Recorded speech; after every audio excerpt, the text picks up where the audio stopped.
Una sola frase puede ser la llave que gire una cerradura cuya existencia jamás sospechaste. Para Elena Herrera, una camarera de 24 años ahogándose en las facturas médicas de su madre, esa frase fue una simple observación. Para Gabriel Mendoza, un hombre aislado del mundo por miles de millones de euros, fue una grieta en los cimientos de toda su vida. Ella solo intentaba sobrevivir a su turno. Él era simplemente otro magnate anónimo con traje. Pero cuando ella vio el anillo en su dedo, el destello de un recuerdo se convirtió en un incendio que amenazaría con quemar una dinastía centenaria. Esto no es un cuento de hadas. Esta es la historia de cómo un comentario casual en un bar barato desentrañó una red de mentiras, traición y un secreto que una de las familias más poderosas de España creía enterrado para siempre. Las luces fluorescentes del bar La Esquina zumbaban una melodía monótona, un sonido que Elena Herrera conocía mejor que los latidos de su propio corazón. Era la banda sonora de su vida. El chisporroteo de las hamburguesas en la plancha, el entrechocar de los platos de cerámica barata, el murmullo bajo de conversaciones que nunca parecían cambiar. A las 21:00 de un martes, el bar estaba en su pausa nocturna habitual. Un breve respiro entre la hora punta de la cena y la clientela de madrugada. Elena se apoyó contra la fría encimera de acero inoxidable, rotando los hombros para deshacer un nudo de agotamiento. Cada músculo le dolía con una fatiga que era más que física. Era el cansancio profundo del alma de ver a su madre Laura desvanecerse lentamente en una habitación de hospital estéril y beige. La campanilla sobre la puerta sonó, sacando a Elena de sus pensamientos. Un hombre entró y un cortina invisible de silencio pareció caer sobre el bar. No era simplemente bien vestido. Estaba esculpido de un material diferente al resto del mundo. Su traje, de un gris carbón tan oscuro que era casi negro, le quedaba con la precisión de un bisturí de cirujano. Sus zapatos brillaban incluso bajo las luces sucias del bar. Tenía ese tipo de confianza silenciosa y absoluta que no necesita ser anunciada. Simplemente es, los pocos clientes que quedaban instintivamente bajaron la voz. Eligió una mesa en la esquina, deslizándose en el asiento de vinilo agrietado con una economía de movimiento. Elena cogió una carta y un vaso de agua, su sonrisa profesional pegada en el rostro. Bienvenido al bar La Esquina. ¿Puedo ofrecerle algo para empezar? El hombre no miró la carta. Sus ojos, de un azul sorprendentemente claro, se encontraron con los suyos por un breve momento desdeñoso. Solo café, solo. Su voz era grave y resonante, un violonchelo en una habitación llena de silbatos de hojalata. Enseguida se lo traigo, dijo Elena retirándose al mostrador. Su amiga y compañera camarera, Carmen, se acercó a ella. Fíjate en el señor millonario. Se cree demasiado bueno para mirar la carta. Te apuesto 10 euros a que es Gabriel Mendoza. Elena frunció el ceño mientras servía el café. ¿Quién? Gabriel Mendoza. Mendoza Holdings Internacional. Son dueños de la mitad del Skyline del centro de Madrid. Mi padre solía ser capataz en una de sus obras antes de que lo despidieran. La foto de ese tipo sale en la sección de economía cada 2 semanas. Dicen que es despiadado. Convirtió los millones de su familia en miles de millones antes de los 30. Elena echó un vistazo al hombre. Estaba mirando por la ventana, su perfil afilado y severo contra la calle iluminada por neón. Parecía menos un empresario y más un depredador descansando entre cacerías. Cogió la taza y el platillo. Bueno, para mí es solo otro cliente que quiere café solo. Volvió a la mesa y puso el café. Aquí tiene, señor. Cuando él alargó la mano hacia la taza, su mano emergió de la manga adornada con gemelos. Y en el dedo anular de su mano derecha, pegado a su piel, había un anillo que cortó la respiración de Elena. No era el tamaño o el brillo lo que la detuvo. Era el diseño, un anillo de sello masculino e intrincado hecho de un oro pálido y mantecoso. Grabado en la superficie plana había un símbolo, un fénix estilizado con las alas extendidas y un pequeño zafiro incrustado en su ojo, brillando como una estrella capturada. La banda en sí era única, tallada para parecer plumas entrelazadas. La mente de Elena se tambaleó. Vio el mismo anillo no brillando bajo una luz de bar, sino descansando en una pequeña caja forrada de terciopelo en la mesita de noche de su madre.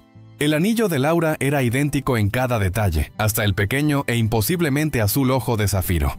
Era su posesión más preciada, la única cosa que se había negado a vender, incluso cuando las facturas médicas se convirtieron en un maremoto que amenazaba con ahogarlas. Su padre, siempre había dicho, se lo había dado en su lecho de muerte. Es una promesa, Elena, susurraba, su voz delgada y temblorosa. Una promesa de lo que está bien. Las palabras salieron de la boca de Elena antes de que pudiera detenerlas. Un susurro silencioso y aturdido. Disculpe, señor. Mi madre tiene un anillo igual que el suyo. Gabriel Mendoza se congeló, su mano suspendida sobre la taza de café. Lentamente la retiró y sus ojos azules penetrantes se alzaron para encontrarse con los suyos. El desdén casual había desaparecido, reemplazado por una intensidad glacial repentina. No habló, simplemente la miró fijamente. Su mirada tan afilada y analítica que se sintió como si la estuviera diseccionando, buscando el remate de una broma que ella no estaba contando.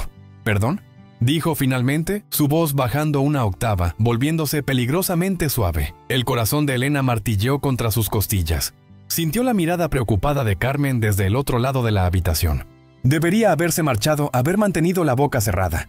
Pero la imagen de la mano frágil de su madre, aferrándose a ese anillo idéntico, estaba grabada en su mente. El anillo, tartamudeó señalando con un dedo tembloroso.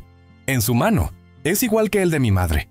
El fénix, el pequeño zafiro, todo. Un destello de algo indescifrable cruzó su rostro. No sorpresa, no reconocimiento, sino algo más duro, más oscuro. Lentamente giró la mano, examinando el anillo como si lo viera por primera vez. «Eso es imposible», declaró.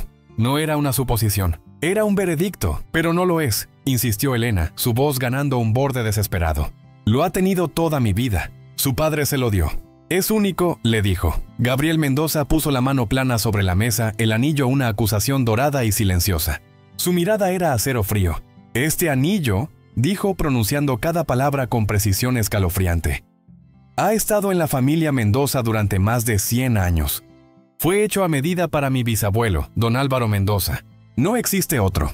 Nunca ha habido otro. Se equivoca usted. La finalidad en su tono se sintió como una bofetada. La estaba llamando mentirosa, o peor, tonta. La injusticia de ello, sumada a su agotamiento y miedo por su madre, encendió una chispa de desafío en ella. No me equivoco, dijo, su voz baja pero firme. Lo he tenido en mis manos 1000 veces. Conozco cada detalle. Podría dibujarlo de memoria. Él se reclinó, una sonrisa fina y condescendiente tocando sus labios. No llegó a sus ojos. Una historia fascinante. ¿Cuál es su nombre? Elena Herrera. Bien, señorita Herrera, dijo, cogiendo su taza de café y tomando un sorbo lento y deliberado. Su madre es una mentirosa o una ladrona, porque la única manera de que tenga un anillo como este es si es el que fue robado a mi familia hace 50 años. Dejó la taza con un suave clic. El sonido resonó en el silencio repentino del mundo de Elena. Robado. La palabra se colgó en el aire, espesa y venenosa. Su madre, la persona más gentil y honesta que conocía. ¿Una ladrona? La acusación era tan absurda, tan vil, que era como si le dijeran que el sol salía por el oeste. Gabriel Mendoza metió la mano en su chaqueta. Sacó una cartera de cuero delgada y extrajo 3 billetes de 100 euros, colocándolos sobre la mesa. Era más de lo que ganaba en 2 turnos. Era un insulto, una despedida. Por el café y su tiempo, dijo, sus ojos ya mirando más allá de ella hacia la puerta. Se levantó, el poder de su presencia llenando la pequeña mesa. Ya se había ido, siguiendo adelante, dejándola en los restos de sus palabras. Mientras caminaba hacia la salida, Elena encontró su voz. No es una ladrona. Se detuvo en la puerta de espaldas a ella. No se dio la vuelta, pero su voz llegó claramente a través del bar silencioso. Entonces, demuéstrelo. La campanilla sonó otra vez, y se fue, dejando a Elena de pie en medio del bar La Esquina, su corazón latiendo con fuerza, el zumbido de las luces sonando ahora como un grito. Los 3 billetes crujientes sobre la mesa se sintieron como dinero manchado de sangre. No había simplemente servido café a un multimillonario. Había tropezado con una historia, su historia, y al hacerlo se dio cuenta con un terror frío que tal vez acababa de destruir la suya propia. El viaje al hospital fue una mezcla borrosa de semáforos y los latidos ansiosos de su propio corazón. Las palabras de Gabriel Mendoza resonaban en su cabeza. ¿Una mentirosa o una ladrona? Era absurdo. Laura Herrera era una mujer que volvería a una tienda para devolver unos céntimos de cambio de más. La acusación era un dardo envenenado. Y Elena sintió su veneno extendiéndose por ella. Encontró a su madre durmiendo, su rostro pálido y hundido contra el blanco pristino de la almohada del hospital. El pitido siempre presente del monitor cardíaco era una frágil garantía rítmica. En la pequeña mesita de noche, junto a un vaso de agua y un libro de poesía muy usado, estaba la pequeña caja de terciopelo azul oscuro. Con manos temblorosas, Elena la cogió. El terciopelo estaba desgastado y suave en algunos lugares. Abrió la tapa. Ahí estaba, el anillo de oro pálido capturando la luz tenue del pasillo, el fénix con sus alas orgullosamente extendidas y el ojo, un pequeño zafiro que parecía contener un universo de secretos. Era idéntico. No había duda. «Elena, cariño, ¿eres tú?» La voz de Laura era débil, rasposa. Elena cerró rápidamente la caja y se volvió, forzando una sonrisa. «Hola, mamá. No quería despertarte. Llegas tarde. ¿Turno duro?» Los ojos de Laura, aunque nublados por la enfermedad, seguían siendo agudos. Seguían llenos de un amor feroz que había sido el ancla de Elena toda su vida. Lo de siempre. Elena no pudo decirse a sí misma la verdad. ¿Cómo podría expresar una acusación tan monstruosa a esta mujer frágil? «¿Cómo te sientes?» «Como si me hubiera atropellado un camión muy lento y muy caro», dijo Laura con una sonrisa débil. «Los médicos han estado aquí. Más charlas sobre opciones. Todo suena igual».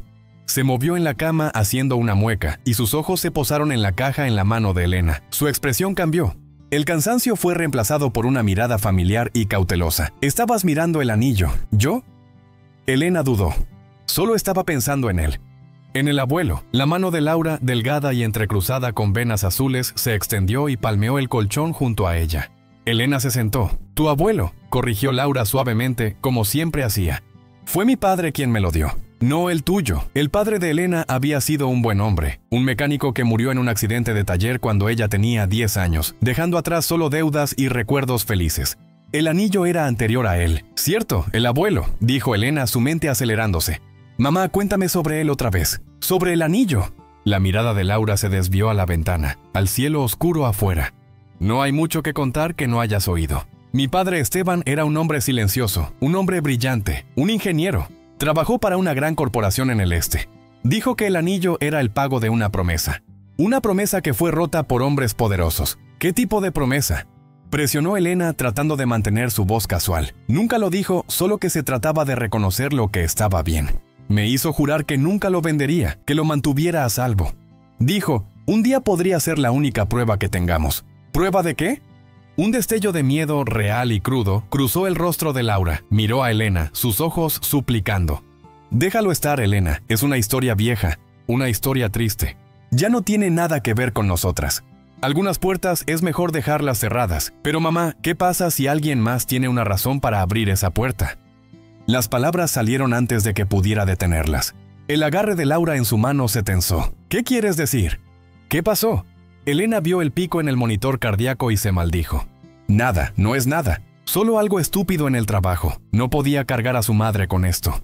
No ahora, necesitaba protegerla. Pero la semilla de la duda había sido plantada. Una promesa que fue rota por hombres poderosos.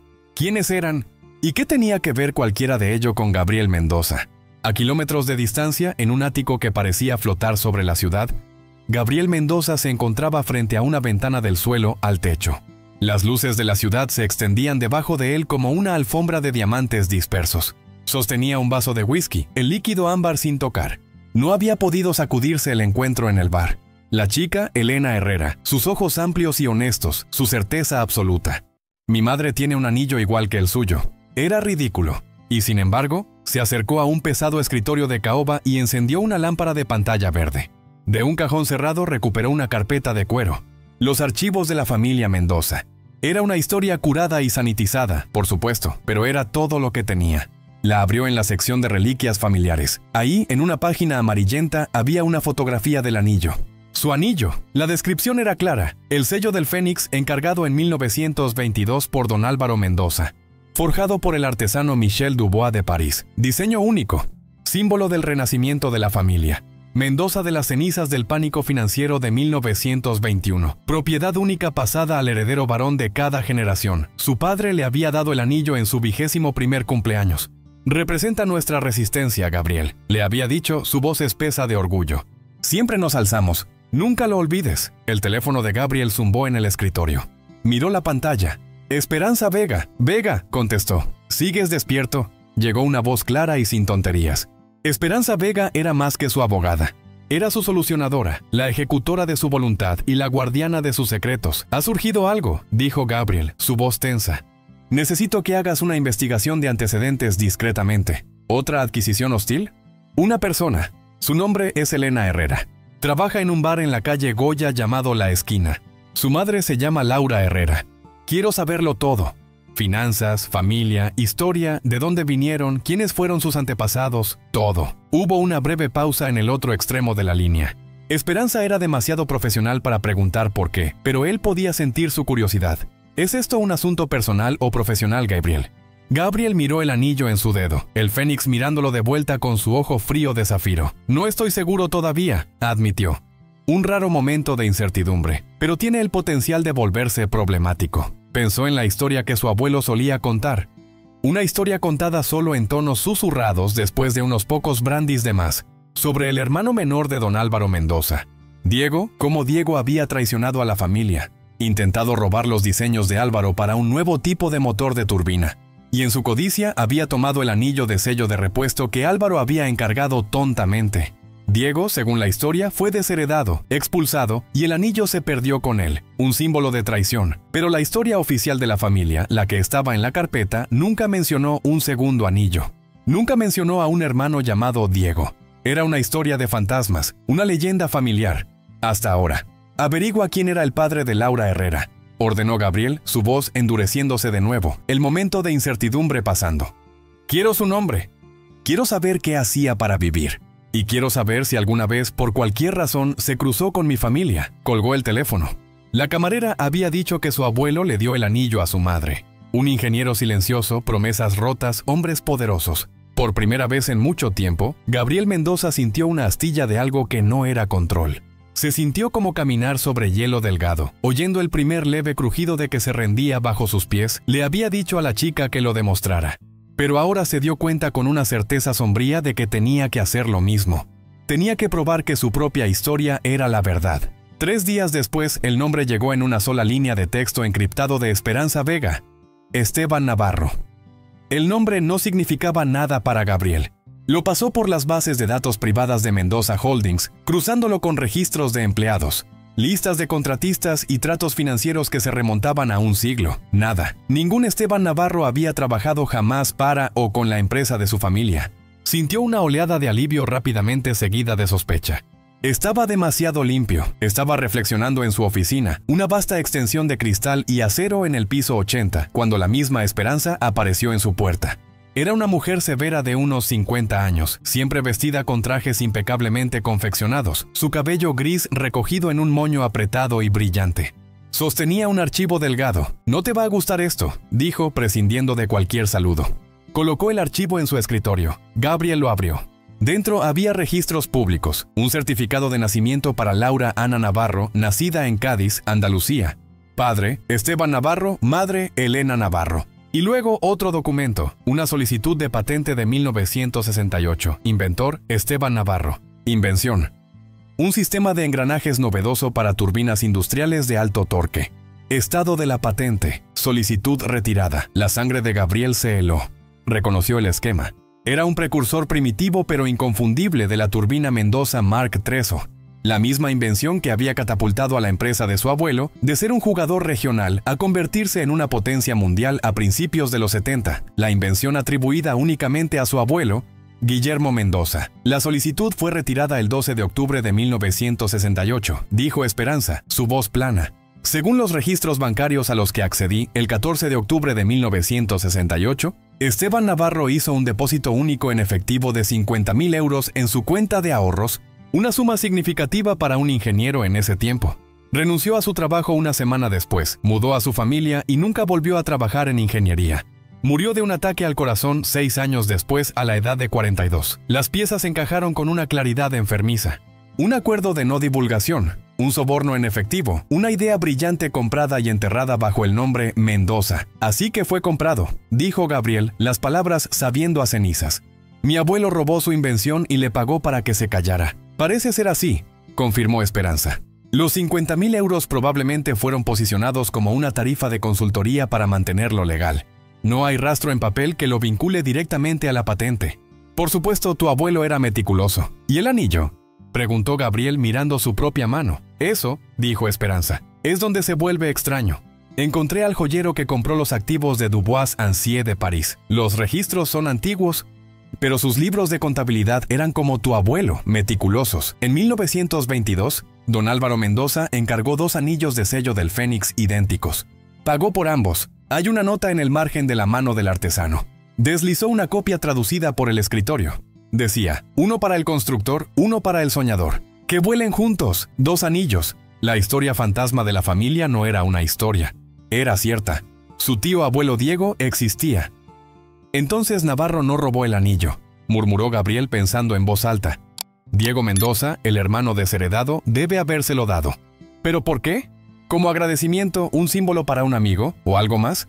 El rompecabezas ya no era sobre una simple camarera. Era sobre los cimientos mismos del legado de su familia. Estaba construido no solo sobre resistencia, sino sobre una mentira. El conocimiento era un ácido corrosivo en su estómago. Tenía que hablar con ella otra vez. Elena estaba limpiando el mostrador al final de otro turno agotador cuando sonó la campanilla de la puerta. Su corazón se hundió. Era él. Gabriel Mendoza no entró al bar esta vez. Se quedó parado en la puerta, las luces de la ciudad enmarcándolo como un halo oscuro. Estaba vestido más casualmente con pantalones oscuros y un suéter de cachemira, pero aún irradiaba un aura inaccesible de poder. «Señorita Herrera», dijo, su voz silenciosa pero resonante.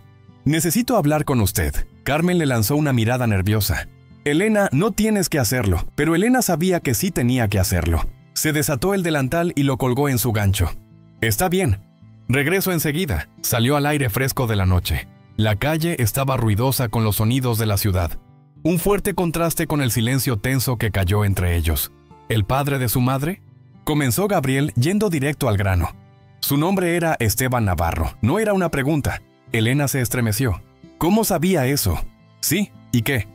Era ingeniero. En 1968 presentó una patente para un sistema de engranajes de turbina. Gabriel observó su rostro cuidadosamente, midiendo su reacción. La mente de Elena se quedó en blanco.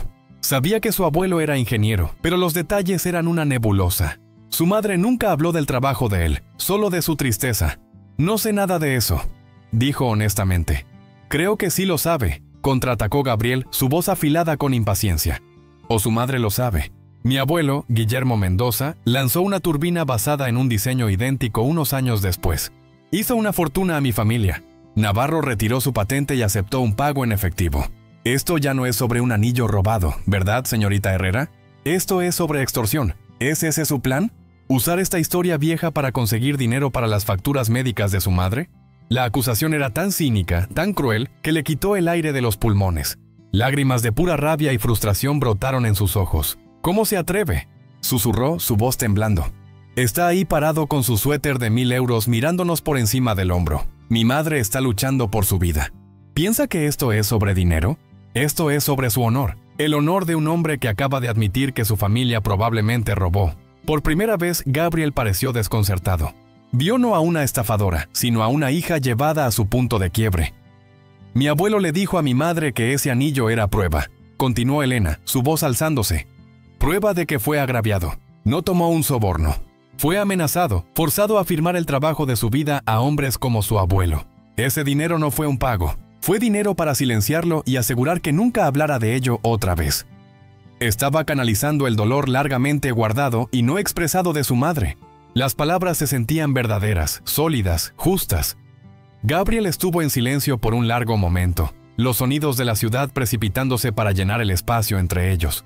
Su propia certeza se estaba erosionando, reemplazada por la perturbadora posibilidad de que la versión de la historia de la camarera, un relato de amenazas y coerción, estuviera más cerca de la verdad que la versión sanitizada de una simple transacción comercial que él había construido. «Había 2 anillos», dijo, su voz perdiendo su dureza. «Mi bisabuelo mandó hacer 2, uno para él y uno para su hermano Diego. La historia familiar es que Diego fue un traidor que fue expulsado». La miró, sus ojos azules escrutando su rostro. ¿Su abuelo era amigo de un hombre llamado Diego Mendoza? Elena lo miró fijamente, desconcertada. ¿Diego Mendoza? Nunca he oído ese nombre en mi vida. Estaban en un punto muerto.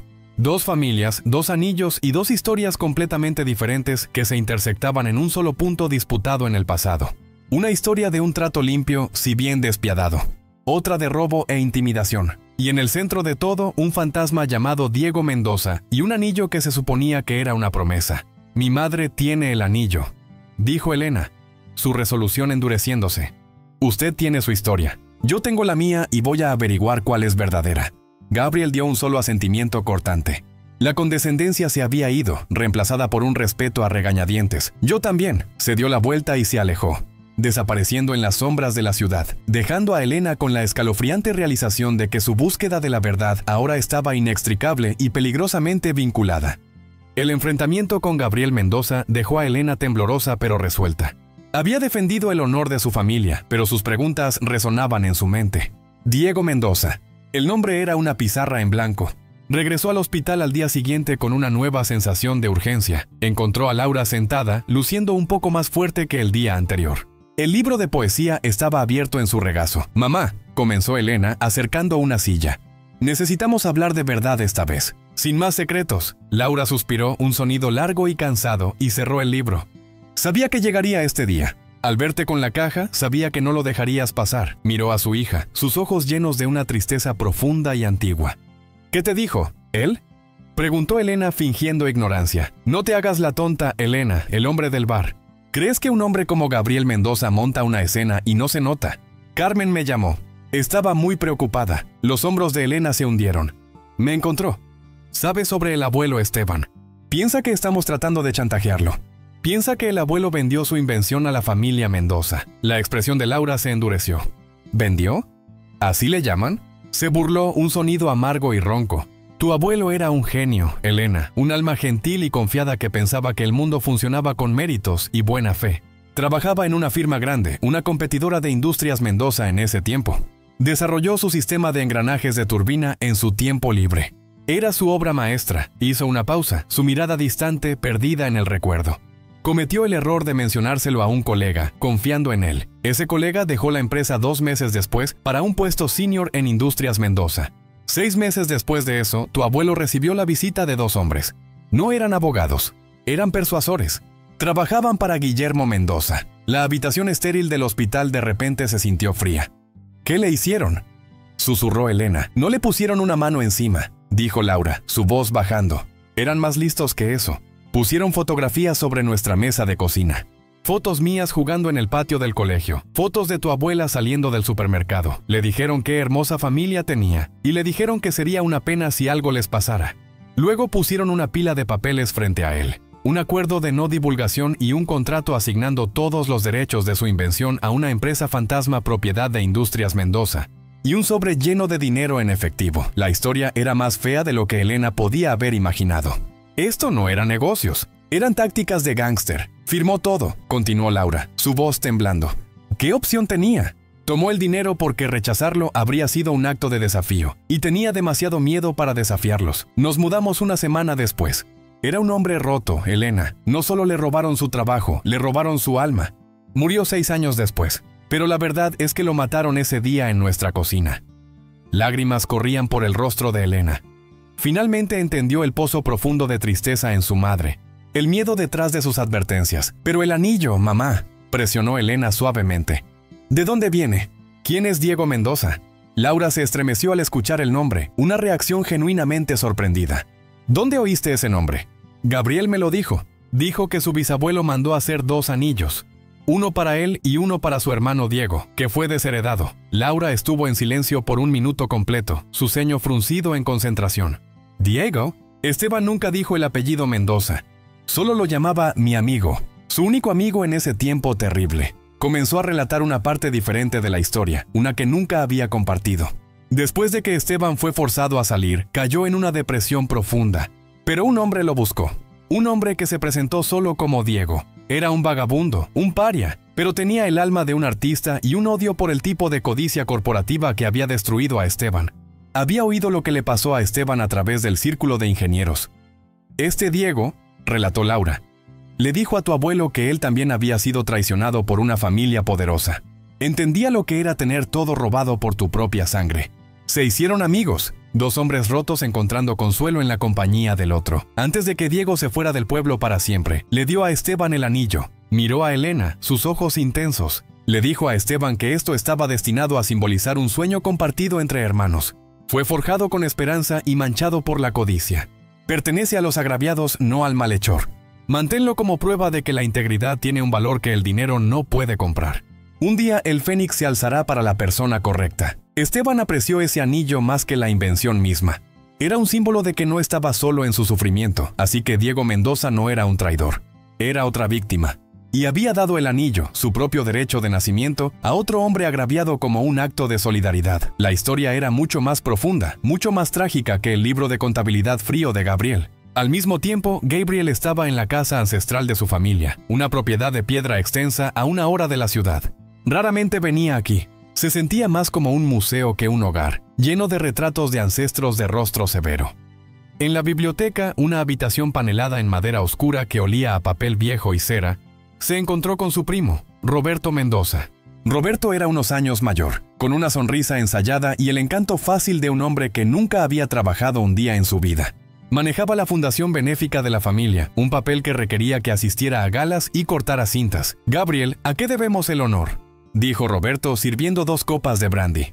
¿Cansado de la jungla de concreto? «Busco información, Roberto», dijo Gabriel yendo al grano, sobre el tío abuelo Diego. La sonrisa de Roberto titubeó por una fracción de segundo. «Diego, la oveja negra, esa vieja historia de fantasmas. ¿Qué te ha dado?»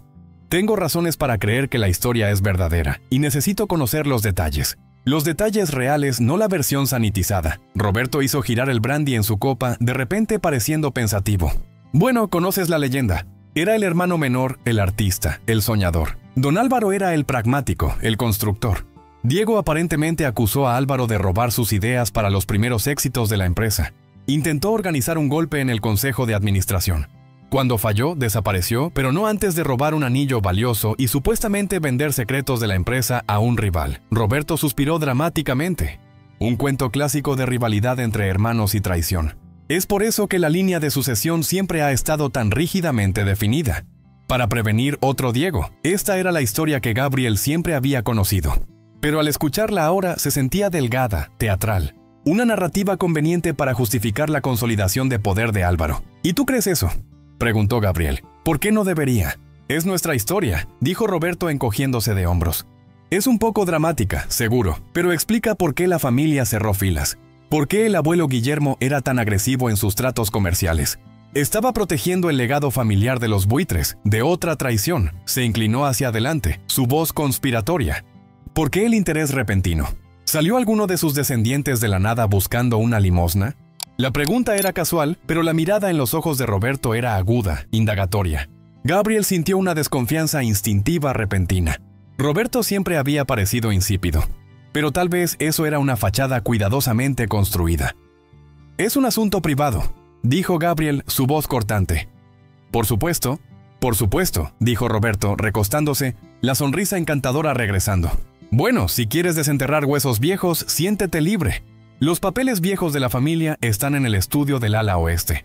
La correspondencia privada del abuelo Guillermo. Disfrútalo. Solo no te sorprendas si el fantasma que encuentres es más feo de lo que imaginaste». Gabriel dejó a Roberto con su brandy y fue al estudio. La habitación estaba polvorienta, sin usar durante años. Encontró las cajas de cartas atadas con cintas descoloridas. Durante horas las clasificó, leyendo la escritura cursiva elegante de su abuelo. La mayor parte eran negocios, pero luego encontró una serie de cartas de finales de los años 60 dirigidas al jefe de seguridad de su abuelo. El contenido lo hizo sentir enfermo. Había actualizaciones sobre la vigilancia de un hombre llamado Esteban Navarro, reportes sobre el horario escolar de su hija, la rutina diaria de su esposa, y luego un memorando final escalofriante. Sujeto Navarro ha sido neutralizado. Activo asegurado. Ya no es una amenaza. Neutralizado. Activo asegurado. La historia de Elena Herrera era verdadera. Todo era verdad. La fortuna de su familia estaba construida sobre robo y cimentada con amenazas. El peso del descubrimiento era aplastante. Pero mientras continuaba clasificando los papeles, encontró algo más. Algo que no encajaba ni en su historia ni en la de Elena. Era una sola nota doblada, separada de las cartas, escondida en la parte trasera de un libro de contabilidad. Estaba en la escritura de su abuelo Guillermo, pero era frenética, casi ilegible. Él sabe. «Ah, lo encontré. Puede arruinar todo. Diego es la clave. Debo proteger el nombre». La nota no tenía fecha. ¿Quién era él? ¿Y quién era Roberto? Parecía demasiado conveniente. ¿Y qué significaba? Diego es la clave. Diego se suponía que era un fantasma, un traidor desaparecido hace mucho. Pero esta nota, escrita décadas después de la desaparición de Diego, hablaba de él como una amenaza presente y activa. Gabriel se quedó parado en el estudio polvoriento y silencioso, sosteniendo 2 testimonios conflictivos. En una mano, la verdad sórdida del crimen de su abuelo contra Esteban Navarro. En la otra, una nota críptica que sugería que una conspiración más profunda y más compleja estaba en juego. La historia ya no era solo sobre su abuelo y la de Elena. Había un tercer jugador, un hilo oculto, y el nombre de ese hilo era Diego. El descubrimiento de la nota de su abuelo sumió a Gabriel en un estado de obsesión concentrada. Él sabe, lo encontré. Diego es la clave. Era un código cifrado, y Gabriel sabía que no podía descifrarlo solo. La animosidad entre él y Elena se había desvanecido, reemplazada por la sombría realidad de que eran las únicas dos personas con interés en la verdad completa. La encontró donde sabía que estaría, en la cafetería del hospital, mirando fijamente una taza de café con la misma expresión atormentada que veía en el espejo. Se sentó frente a ella, colocando un archivo delgado sobre la mesa entre ellos. Su madre tenía razón, dijo, su voz desprovista de su autoridad habitual, llena en cambio de una gravedad silenciosa. Sobre todo, las amenazas, la coerción. Mi abuelo puso a su familia en el infierno. Empujó el archivo hacia adelante. Contenía las copias de los reportes de vigilancia sobre la familia Navarro. Esta es la prueba. Elena abrió el archivo, sus manos temblando mientras leía las descripciones frías y clínicas de su madre como una niña pequeña siendo vigilada. Su rostro palideció. Lo miró, sus ojos amplios con una mezcla de vindicación y horror. ¿Por qué me está enseñando esto? Porque mi historia se está desmoronando, y también la suya, dijo Gabriel. Hay más, le contó sobre la nota. Diego es la clave. Fue escrita por mi abuelo, Guillermo, mucho después de que su abuelo fuera silenciado. Tenía miedo de alguien que conocía la verdad sobre Diego. Elena frunció el ceño. Pero Diego le dio a mi abuelo el anillo. Era un paria, una víctima como Esteban. Eso es lo que le dijo a su abuelo, contraatacó Gabriel. Pero ¿qué tal si esa no era toda la historia? ¿Qué tal si la desaparición de Diego no fue solo sobre ser expulsado? Tenemos dos historias, la suya y la mía. Pero ambas están basadas en lo que nos dijeron personas que fueron ellas mismas traicionadas o mentían. Necesitamos una fuente primaria, una verdad objetiva. ¿Dónde encontramos eso?, preguntó Elena, el peso de una conspiración multigeneracional asentándose sobre sus hombros. Los anillos, dijo Gabriel, una chispa de inspiración en sus ojos. Son la única constante. Son el punto de origen. Mi bisabuelo don Álvaro los encargó a un artesano parisino, Michel Dubois. El negocio se acabó. Pero encontré la firma que adquirió sus activos y, más importante, sus registros. Los libros de contabilidad en París. El corazón de Elena se hundió. Eso estaba a un mundo de distancia. Hice que las páginas relevantes fueran escaneadas y enviadas esta mañana, dijo Gabriel tocando su teléfono. Las imágenes de alta resolución están esperando en mi oficina. Necesito otro par de ojos, sus ojos. Usted conoce su anillo mejor que nadie. Una hora después, Elena se encontró en un lugar que nunca podría haber imaginado, la oficina de Gabriel Mendoza en el piso 80. El silencio era absoluto. La vista de la ciudad impresionante. En una pantalla masiva que cubría una pared había una imagen de alta resolución de una página de un viejo libro de contabilidad encuadernado en cuero. La escritura era francesa elegante y arañosa. Una transcripción traducida se desplazaba a su lado. Examinaron minuciosamente la entrada para la comisión de don Álvaro Mendoza de 1922. Como Esperanza había descubierto, listaba dos anillos idénticos. Pero mientras se acercaban a las notas originales del artesano en francés, Elena vio algo que el traductor había pasado por alto. La nota del traductor decía, 1 para el constructor, 1 para el soñador. Pero el francés original era más específico. Elena había tomado 4 años de francés en el instituto. Y aunque estaba oxidada, una frase le saltó a la vista. Guardian, dijo Elena lentamente señalando la pantalla. Eso no es soñador. Gardien de l'âme. Significa guardián del alma. Gabriel se acercó leyendo la frase. Guardián del alma, repitió las palabras sintiéndolas pesadas y significativas. Un constructor de un imperio y un guardián de su alma. No era una rivalidad. Estaba destinado a ser una sociedad, un equilibrio. Esto lo cambiaba todo. Don Álvaro y Diego no estaban destinados a ser competidores. Estaban destinados a ser dos mitades de un todo. La historia de la traición de Diego era una fabricación completa. Mientras escaneaban más abajo en la página, Gabriel notó una pequeña anotación junto a la entrada, añadida en una mano diferente y con tinta diferente. Estaba fechada en 1945. ¿Qué es esto?, murmuró ampliando la nota. El francés era arañoso y difícil de leer. Reçu lettre de Daniel Pierre, comenzó la nota. Gabriel tradujo trabajosamente. Recibí una carta del señor Diego Mendoza. Pide una modificación al segundo anillo al interior de la banda. Ya no es un Mendoza, es algo más. Gabriel y Elena se intercambiaron una mirada. Ya no es un Mendoza, susurró Elena. Cambió su nombre, se dio cuenta Gabriel. Cuando fue expulsado, abandonó el apellido familiar completamente. La nota continuaba. Il demande que inscribe un nom. Me pide que inscriba un nombre. Gabriel leyó. Su voz atrapando el nombre. Esteban. Elena jadeó, su mano volando a su boca. Esteban, el nombre de mi abuelo. Pero esto fue en 1945. Mi abuelo no habría conocido a Diego por otros 20 años. No es el nombre de su abuelo, dijo Gabriel, una realización repentina y conmocionante amaneciéndole. Tecleó furiosamente en su teclado, sacando los registros genealógicos de su familia, yendo más atrás de lo que nunca había hecho. Sus dedos volaron, su mente acelerada, encontró a su bisabuelo don Álvaro Mendoza, luego a su bisabuela, Beatriz, y luego encontró el árbol genealógico de ella. Su nombre de soltera era Vázquez, y su padre, el suegro de Álvaro, se llamaba Esteban Vázquez, un magnate naviero adinerado que había financiado las primeras empresas de Álvaro, quien había muerto en 1944. La verdad los golpeó a ambos como un golpe físico. La inscripción, respiró Elena, armando las piezas. La inscripción no era para mi abuelo, era un memorial. El anillo, Elena respiró, armando las piezas. El anillo no era para que dos hermanos lo compartieran, era para un padre e hijo. Don Álvaro Mendoza y su hijo, Guillermo, mi abuelo. No, dijo Gabriel, sus ojos amplios con la claridad horrorosa de la verdad. Don Álvaro no tenía un hijo llamado Guillermo en 1922. Su hijo Guillermo nació en 1925. En 1922, don Álvaro Mendoza tenía un hijo nacido en 1905, su primogénito. Hizo clic una última vez, y una fotografía en blanco y negro llenó la pantalla. Era un retrato formal de dos hombres jóvenes, ambos guapos y orgullosos. Uno era claramente un joven don Álvaro Mendoza. El otro, el soñador, el guardián del alma, era su hermano. Debajo de la fotografía estaba el pie de foto. Álvaro y Diego Mendoza, 1921. Y debajo de eso, en el registro genealógico oficial, estaba la pieza final y devastadora del rompecabezas. La entrada para Diego Mendoza listaba su nombre completo. Diego Esteban Mendoza. Diego era el Esteban para quien fue inscrito el anillo. No era un memorial a su suegro.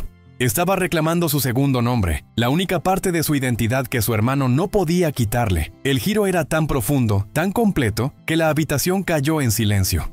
Toda la historia familiar era una mentira. Diego no era el hermano menor. Basado en su año de nacimiento, era el hermano mayor. Debería haber sido el heredero.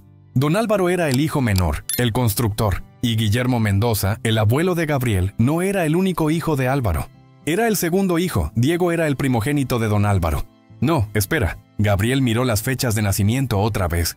Diego, nacido en 1905. Guillermo, nacido en 1925. Eso no podía estar bien.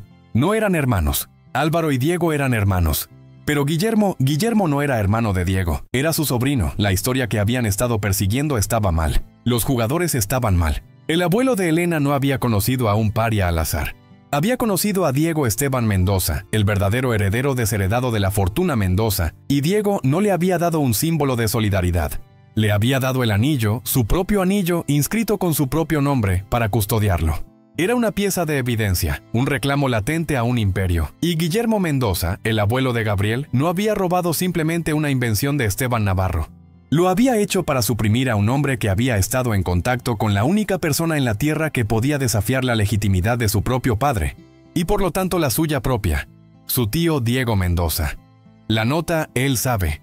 Ah, lo encontré. Diego es la clave, encajó en foco. Él era Esteban Navarro. Ah, era probablemente el padre de Roberto u otro abuelo, otra parte de la conspiración. Y Diego era la clave porque su existencia y su conexión con Navarro amenazaba con desentrañar la mentira fundamental sobre la cual toda la vida y fortuna de Guillermo Mendoza estaban construidas. No, habían simplemente silenciado a un inventor. Estaban silenciando a un testigo. La verdad armada de los libros de contabilidad del artesano era más corrupta de lo que jamás habían imaginado. Diego Esteban Mendoza, el heredero legítimo, había sido sistemáticamente borrado de la historia. El abuelo de Gabriel, Guillermo, había silenciado a Esteban Navarro, no por una simple invención, sino para enterrar la mentira fundamental del poder de su familia. Se hizo terriblemente claro que el primo de Gabriel, Roberto, conocía este secreto sucio y se estaba posicionando para usarlo como arma en un juego de poder corporativo. Solo había un lugar para forzar un enfrentamiento: la gala benéfica anual de la Fundación Mendoza, el escenario personal de Roberto. Para Elena, la presencia de su madre no era negociable. Esta pelea ya no era solo sobre descubrir la verdad. Era sobre entregar justicia, y para que eso sucediera, la voz de la víctima tenía que ser escuchada. El gran salón de baile brillaba con un resplandor falso, un escenario perfecto para el desenmascaramiento. Roberto estaba en su elemento, el anfitrión encantador y benevolente. Eso fue hasta que vio a Gabriel y Elena abriéndose paso directamente hacia él. Su sonrisa ensayada se convirtió en una fachada frágil. «Roberto», comenzó Gabriel, su voz baja y fría, cortando a través de las cortesías. «Se acabaron los juegos. Sabemos sobre Diego Esteban Mendoza, el verdadero heredero». Roberto se burló, preparando una despedida condescendiente. «Gabriel, claramente has estado escuchando cuentos de hadas de una...». Fue interrumpido por la voz de una mujer, débil pero amplificada por un micrófono que se abrió paso a través del parloteo educado del salón de baile. «Su cuento de hadas costó la vida a mi padre». Un silencio se apoderó de la habitación. Todas las miradas se dirigieron a la entrada donde Laura Herrera estaba sentada en una silla de ruedas, su mirada fija en Roberto con una intensidad que desafiaba su fragilidad. «Guillermo Mendoza destruyó a mi padre porque era amigo del hombre honorable que su familia desechó», declaró Laura. «Mi padre fue forzado a guardar su secreto. Yo no lo haré». Mientras jadeos se extendieron por la multitud atónita, las pantallas masivas en el escenario destinadas a mostrar fotos de las buenas obras de la fundación parpadearon. Elena sostuvo su teléfono en alto, y la imagen condenatoria del libro de contabilidad parisino llenó las pantallas para que todos la vieran. La entrada detallando la comisión de 2 anillos, y el nombre a inscribir dentro del segundo, Esteban Atrapado. Roberto miró del rostro acusador de Laura a la prueba irrefutable en las pantallas. Estaba acorralado por un fantasma del pasado y evidencia grabada en piedra. Gabriel se adelantó, su voz resonando con autoridad escalofriante. «El legado de mi familia está construido sobre una mentira», anunció a la audiencia cautiva. «Una mentira que mi abuelo silenció a un hombre para proteger, y una mentira que mi primo», se volvió clavando a Roberto con una mirada, «planeaba usar para su propio beneficio personal». La acusación pública empujó a Roberto al límite. Su compostura cuidadosamente construida se hizo pedazos en pura rabia desenfrenada. «Eres un tonto, Gabriel», siseó, olvidando el micrófono en vivo a solo centímetros de su boca. «Estaba tratando de protegernos. Conocía la verdad y la mantuve enterrada. Tú y tu patética camarera han arruinado todo». La confesión, amplificada para que todos la oyeran, resonó en el silencio mortal del salón de baile. En una sola respiración autoinculpatoria, Roberto había confirmado un siglo de corrupción y había escrito su propia caída espectacular. Se quedó solo, expuesto bajo las lámparas de araña brillantes, el rey de un castillo corrupto que acababa de desmoronarse en polvo a su alrededor. Las secuelas de la gala fueron un torbellino de titulares y renuncias. La dinastía Mendoza se tambaleó, pero en la calma que siguió estaba siendo renacida, no rota. Semanas después, en una suite de hospital privada bañada por el sol, una pieza frágil se había asentado. Laura Herrera, mirando hacia un jardín verde, tenía una luz en sus ojos que Elena no había visto en años. El peso de los secretos de toda una vida finalmente había sido levantado. Gabriel Mendoza entró a la habitación silenciosamente, ya no un magnate intocable, sino un hombre humillado por la verdad. No ofreció disculpas vacías, en cambio colocó un documento encuadernado en cuero sobre la mesa junto a la cama de Laura. «La Fundación Diego Esteban Mendoza», dijo, su voz firme y sincera, «existirá para financiar a los inventores independientes y artistas que mi familia trató de aplastar. Una porción significativa de la fortuna de mi familia servirá como su dotación, con el patrimonio de Esteban Navarro como su primer beneficiario honorario». Lágrimas brotaron en los ojos de Elena. Era más que restitución. Era justicia forjada en un nuevo legado. Laura simplemente extendió la mano y la puso sobre la de Gabriel. «Lo has honrado», susurró. «Los has honrado a todos».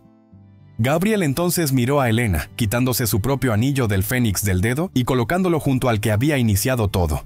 Los 2 anillos, llamas gemelas de oro pálido, yacían lado a lado, finalmente reunidos. «Uno para el constructor, uno para el guardián», dijo, su mirada encontrándose con la de ella. «Puedo reconstruir la empresa, pero le ha faltado su alma durante un siglo. Ayúdame a traerla de vuelta a Elena». Era una oferta no de dinero o poder, sino de propósito. Mirando los 2 anillos, símbolos de una promesa finalmente cumplida, Elena vio un camino claro hacia adelante. «Sí», dijo, su voz firme y su corazón lleno.